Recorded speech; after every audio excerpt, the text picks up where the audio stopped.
Okay, All sounds good. Welcome back to the Friday Night 360 AZ preview show. I'm Jordan Ham alongside Haley Stasiak. We heard all about the Southern Arizona high school football scene with Justin Spears of the Arizona Daily Star and ESPN Tucson, and now we are joined by Chaparral head coach Brent Barnes in his first year with the Firebirds. Coach, thanks so much for joining us. Absolutely. Appreciate you having me on. So you made your way from Oklahoma to Arizona. I know it's been a busy offseason going back and forth and learning about this Firebird program. Just how's the offseason gone for you as you approach year one? It's been good. Obviously, it was a crazy time traveling back and forth and trying to piece everything together, get a staff together, get everybody on the same page, get everybody on board, moving in the right direction. And I had a couple of people here that just really held some things together. Coach, we had Derek Zubiga that was here, that was able to kind of, again, keep everybody together, get them working while I was gone. Coach Mark Nolan, our defensive coordinator, joined us in April, I think, sometime. So, again, was able to provide some stability and some constant, just activity around here. And, I was able to be here quite a bit through that transition. It was a lot of travel for me and hard, with the family being back and forth. But was able to get the family out here in June and get rolling. And we've really come a long ways in that short period of time.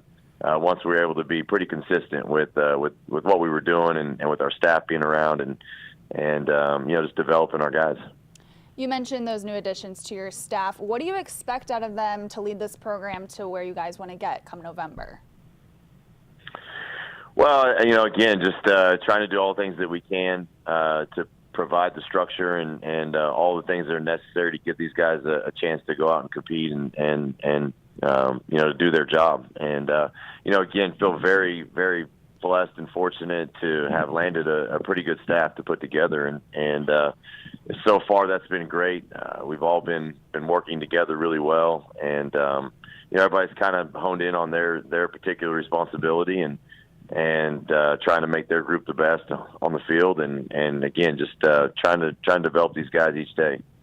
A lot's been made on the offensive side of the ball with all the talent you have on that side, and deservedly so. But I want to talk a little bit about the defense. Just what do you expect for that side of the ball coming into this season?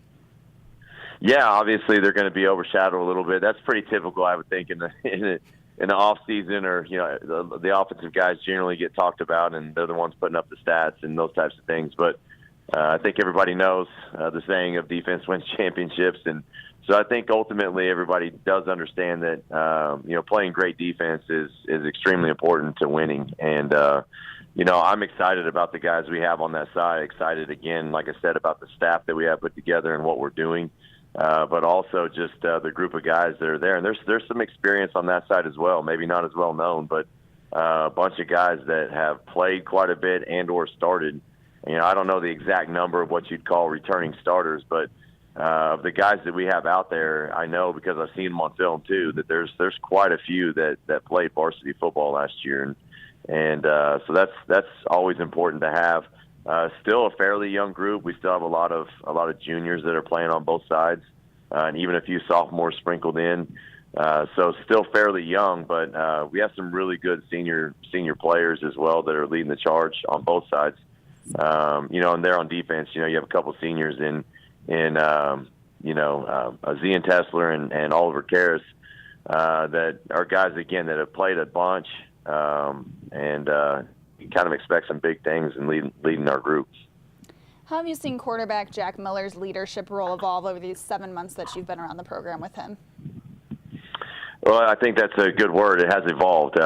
He's really trying in different ways to lead, and he's a very quiet personality, and so he's not now probably on a game night and in other situations is probably a little bit more in his element, but just naturally, he just kind of has a very calm, laid-back demeanor. And so, it's always a challenge for someone that's their natural disposition to kind of jump into that, that leadership role. Obviously, he's been thrown into a lot of things at a young age here, so he's had some opportunities for growth and to learn along the way and challenge himself. And that's what he's doing, at this point. And we're challenging him to kind of step outside of his comfort zone every once in a while and find new and different opportunities to lead. And, he definitely has stepped up in a lot of ways and being a guy that's very consistent in what he's doing here for us day in and day out. And so we're just challenging him to, continue that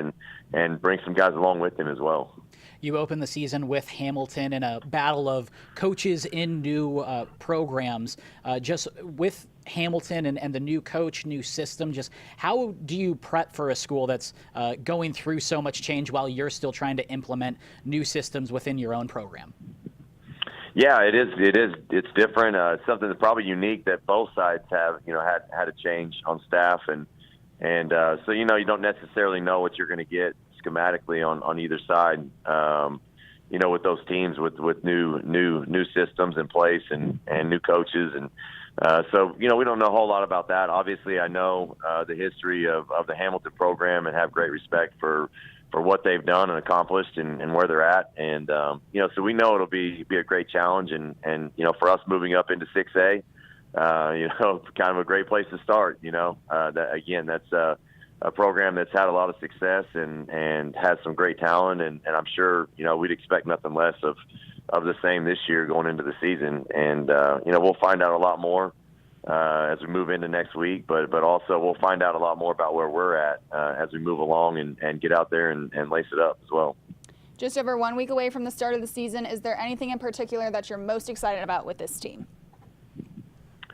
Oh, I don't know if there's any one thing. I'm just like, coaches are not much different than players. It's just you get a little bit more excited as you get closer to the real thing. And, we're going to, we have a scrimmage tomorrow evening. I know there's some that are going on tonight. So even though we've been practicing and we started, it kind of doesn't really feel like football season until you actually get some real competition going and with different teams. And so I think kind of just the energy and the feel of that right now is always exciting. And I'm just excited to see our guys go out and play. It's one of those things to put in all the work and it's been a little bit of a challenge for us and filling each other out and what the expectations are and how practice should look and how all these things. But ultimately, we all do it for the love of the game and to go out and play. And so just for me, just to be able to actually kind of, try to step back in moments, even though I'll be highly involved in what's going on the field, but step back and really look and watch and see them, enjoy the game and go out there and play and have fun. I know it's been a crazy couple of weeks. We appreciate the time, Coach. Yeah, absolutely. Anytime. I appreciate you having me on again. Good luck this season. All right. Thank you. That is Chaparral head coach Brent Barnes, and a lot of talent, as we have alluded to, Yep. especially on that offensive side of the football. You have Jack Miller and Darvon Hubbard, both committed to the Ohio State. They're going to be juniors. This is a junior-heavy team. Craig McFarland up on the offensive line has been getting some looks as well. And then receiver-wise, you have Tommy Christakos, who is also doing some special teams duties as well. He's a bit of a matchup problem. Devin Crawford, who I think is a really underrated player and I think could have a really big year for them, as well as Marcus Norvell.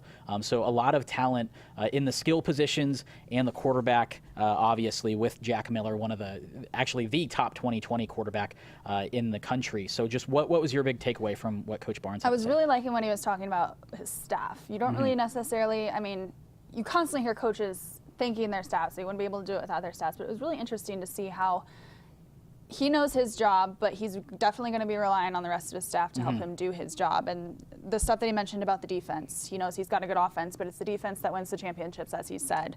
The fact that their defense is still a little bit young, but they do have the experience, like we were talking about earlier, those teams that they've got that, it was Castile specifically, those teams that have got the experience, but they're still figuring it out. And I think, I'm excited to see what Chaparral has to bring. I think the last couple of seasons we were expecting a bunch of big stuff, and I think this season it maybe happen. And they've had some really young contributors. Kind of the way I've been thinking about it is we've talked so much about Pinnacle and how they had kind of this group of freshmen and sophomores that logged a lot of varsity time and have made their way up. Now they're seniors with Spencer Rattler leading the way. There's a lot of experience along that team. I feel like in terms of, if we're strictly talking that timeline, Chaparral's about a year behind that, where most of the big-time playmakers are the juniors, and they're making their way through, but logging a lot of varsity time as well. One interesting note, I looked at their schedule this year, and they're making the jump up to 6A, one of the toughest schedules in the entire state. The 10 teams they'll play in the regular season had a combined 67-50 record. They're going to go up against the 4A state champion in Saguaro, a 5A state runner-up, a 6A state runner-up, and go against the top quarterback in the 2019 class in Spencer Rattler. Wow. So not going to make it easy for him. Yeah, and at the end of that season is a bit of a gauntlet for them.